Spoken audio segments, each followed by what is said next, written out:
കഴിഞ്ഞ 100 വർഷമായി അമേരിക്ക ഒരു സൂപ്പർ പവറായി തുടരുന്നു. അവരെ വെല്ലുവിളിച്ച എല്ലാ രാജ്യങ്ങളെയും അവർ നശിപ്പിച്ചു. ജപ്പാൻ അവരെ വെല്ലുവിളിച്ചപ്പോൾ അവർ അവരെ നശിപ്പിച്ചു. സോവിയറ്റ് യൂണിയൻ അവരെ വെല്ലുവിളിച്ചപ്പോൾ അവർ അവരെ 17 കഷണങ്ങളാക്കി തകർത്തു. ഇറാഖ് തലയുയർത്തി പിടിച്ചപ്പോൾ അവർ അവരെ നശിപ്പിച്ചു. ഇറാന്റെ കാര്യത്തിലും അവർ അത് തന്നെ ചെയ്തു. ഇക്കാലത്ത് ചൈനയാണ്. എന്നാൽ ഇന്ത്യ കൂടുതൽ ഭൗമരാഷ്ട്രീയ പ്രാധാന്യം നേടുന്നതോടെ ഇന്ത്യയുടെ ഊഴമാണ്. കഴിഞ്ഞ 100 വർഷമായി അമേരിക്കൻ വ്യവസായികൾ ലോകത്തിലെ മികച്ച 10 വ്യവസായികളിൽ ആധിപത്യം സ്ഥാപിച്ചിട്ടുണ്ട്. മികച്ച 10 പേരിൽ 8-9 പേർ അമേരിക്കൻ വ്യവസായികൾ മാത്രമാണ്, മറ്റാരുമില്ല. ചൈനയുടെ ജേക്ക് മാ 3ാം സ്ഥാനം നേടിയപ്പോൾ ലോബിംഗ് അദ്ദേഹത്തിനെതിരെ ആരംഭിച്ചു. അദ്ദേഹം ഓടിപ്പോകേണ്ടി വന്നു. ഇപ്പോൾ അവർ അദാനി, അംബാനി തുടങ്ങിയ ഇന്ത്യൻ ബിസിനസ്സുകാരുടെ പിന്നാലെയാണ്. അമേരിക്കയുടെ ശക്തി അതിന്റെ വ്യവസായമാണ്. സാങ്കേതിക വിദ്യയുടെയും വ്യാപാരത്തിന്റെയും ശക്തിയിൽ അത് ലോകത്തെ മുഴുവൻ നിയന്ത്രിക്കുന്നു. ഏതെങ്കിലും രാജ്യമോ വ്യവസായിയോ അവരുമായി മത്സരിക്കുകയോ വെല്ലുവിളിക്കുകയോ ചെയ്താൽ കോടിക്കണക്കിന് രൂപ ചെലവഴിച്ച് അവർ അവരെ നശിപ്പിക്കും. കഴിഞ്ഞ 5 വർഷത്തിനിടയിൽ ഇന്ത്യൻ വ്യവസായി അദാനി ഉയർന്നു പറക്കുകയായിരുന്നു. കഴിഞ്ഞ വർഷം അദ്ദേഹം ലോകത്തിലെ 2ാമത്തെ വലിയ വ്യവസായിയായി മാറി. ഈ വേഗത തുടർന്നിരുന്നുവെങ്കിൽ 2024 അദ്ദേഹം ലോകത്തിലെ ഏറ്റവും വലിയ വ്യവസായിയാകുമായിരുന്നു. ലോകം ഇന്ത്യയിലേക്ക് ഉറ്റുനോക്കുമായിരുന്നു. ഊർജത്തെ ആശ്രയിക്കുന്നത് ഇന്ത്യയുടെ ബലഹീനതയായിരുന്നു. അതുകൊണ്ടാണ് 1991 പോലും ഇന്ത്യക്ക് സാമ്പത്തിക പ്രതിസന്ധി നേരിടേണ്ടി വന്നത്. ഇന്ത്യയുടെ എണ്ണ ഇറക്കുമതി ബില്ലിലെ വൻ വർധനവ് കാരണം പ്രതിസന്ധി കൂടുതൽ രൂക്ഷമായി. ഇന്ത്യയുടെ ഏറ്റവും അഭിലാഷകരമായ പദ്ധതി സ്ഥാപിച്ചുകൊണ്ട് ഇന്ത്യയുടെ ഊർജം സുരക്ഷിതമാക്കാൻ അദാനി പ്രവർത്തിക്കുന്നു. ലോകത്തിലെ ഏറ്റവും കുറഞ്ഞ ചെലവിലുള്ള ഗ്രീൻ ഹൈഡ്രജൻ പദ്ധതി കാലക്രമേണ എണ്ണയും വാതകവും മാറ്റി സ്ഥാപിക്കും. ഹിൻഡൻബർഗ് അദാനിക്കെതിരെ ആവർത്തിച്ചുകൊണ്ടുള്ള ആക്രമണങ്ങളെ വിശദീകരിക്കുന്നു.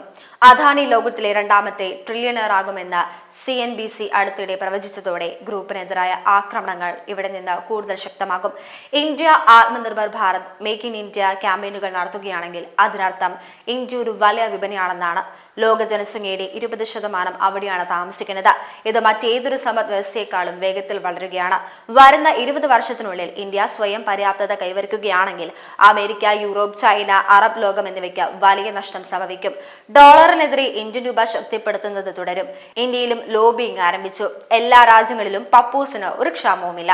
മാധ്യമങ്ങളെ വിലയ്ക്ക് വാങ്ങാം. ഒരു ദശാബ്ദം മുമ്പ് കൃഷ്ണ ഗോദാവരി നടത്തിൽ ഇന്ത്യയുടെ എണ്ണ വാതക പദ്ധതി അവസാനിപ്പിച്ച ശക്തിക്ക് കാരണമായത് ഈ ഗ്രൂപ്പാണ്. യൂട്യൂബ്, ഫേസ്ബുക്ക്, ഗൂഗിൾ, ട്വിറ്റർ ഈ പ്ലാറ്റ്ഫോമുകളെല്ലാം അമേരിക്കയുടേതാണ്. അതിന് എപ്പോൾ വേണമെങ്കിലും ആർക്കെതിരെയും പ്രചരണം നടത്താൻ കഴിയും.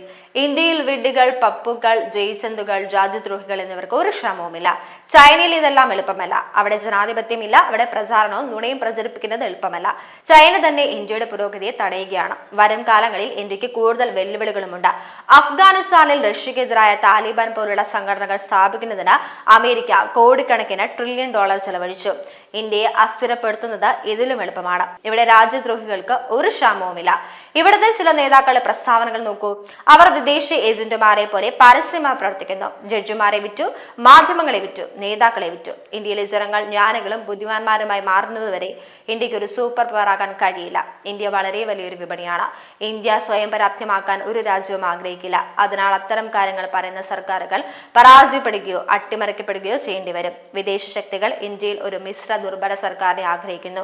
അവരുടെ പതനം എപ്പോഴും ഒരു ഭയമാണ്. കഴിഞ്ഞ 10 വർഷമായി ഇന്ത്യക്ക് സ്ഥിരതയുള്ളതും ശക്തവുമായ ഒരു ഗവൺമെന്റ് ഉണ്ട്. ഇന്ത്യൻ സർക്കാർ സ്വന്തം വ്യവസായികളെ കൂടുതൽ ശക്തരാക്കുന്നതിൽ അവർ അസ്വസ്ഥരാണ്. അവരുടെ ചെറുകുകൾ മുറിക്കുക എന്നതാണ് അവരുടെ ചിന്ത. ഏതൊരു രാജ്യത്തിന്റെയും ശക്തി അവരുടെ രാജ്യത്തിന്റെ കഴിവുകളും വസ്തുതകളും വിദേശത്ത് നിൽക്കുന്ന അതിന്റെ വ്യവസായികളാണ്. അവരുടെ താല്പര്യങ്ങൾ സംരക്ഷിക്കുക എന്നതാണ് സർക്കാരിന്റെ ജോലി. ഇന്ന് അദാനി, അംബാനി, ടാറ്റ, മഹീന്ദ്ര ലോകത്തെ വെല്ലുവിളിക്കുന്നുണ്ടെങ്കിൽ അവരുടെ നാശം ആഘോഷിക്കുന്ന നമ്മുടെ രാജ്യത്തിന്റെ ഈ രാജ്യദ്രോഹികൾ വിദേശ ഏജന്റുമാരല്ലേ? അവരെ തിരിച്ചറിയൂ. അവർ ഒരേ ജയ്ചന്ദ് തന്നെയാണ്. ഈ ജയ്ചന്ദ് എല്ലാ ഇന്ത്യ വിരുദ്ധ കാര്യങ്ങളിലും സന്തോഷം കണ്ടെത്തുന്ന വിഷപ്പാമ്പുകളാണ്. രാജ്യത്തിന്റെ പുരോഗതിയുമായി ബന്ധപ്പെട്ട ഒരു ഡാറ്റയോ റിപ്പോർട്ടോ സ്വീകരിക്കാൻ അവർ തയ്യാറല്ല. പക്ഷേ എവിടെയെങ്കിലും രാജ്യത്തിനെതിരെ ഏതെങ്കിലും കണ്ടാൽ അവർ സന്തോഷത്താൽ ഭ്രാന്തരാകും. മാധ്യമങ്ങൾ നിസ്സഹായരാണ്. അവ വിൽപ്പനയ്ക്ക് വെച്ചിരിക്കുന്നു. ഈ രാജ്യദ്രോഹി നേതാക്കളെ അവർ ചോദ്യം ചെയ്യില്ല. പക്ഷേ നമ്മൾ നിസ്സഹായരല്ല. ഇലക്ട്രോണിക് മാധ്യമങ്ങളിലൂടെ രാജ്യത്തെ വിഭജിക്കാനുള്ള അമേരിക്കയുടെ പ്രചരണത്തെ പരാജയപ്പെടുത്താനും നമുക്ക് കഴിയും. രാജ്യം നമ്മുടേതാണ്. പ്രധാനമന്ത്രി നമ്മുടേതാണ്. ഈ രാജ്യവുമായി ബന്ധപ്പെട്ട വർത്തമാനവും ഭാവിയും നമുക്കും നമ്മുടെ തലമുറകൾക്കും അവകാശപ്പെട്ടതിനാൽ നാം കഠിനാധ്വാനം ചെയ്തേ മതിയാകും.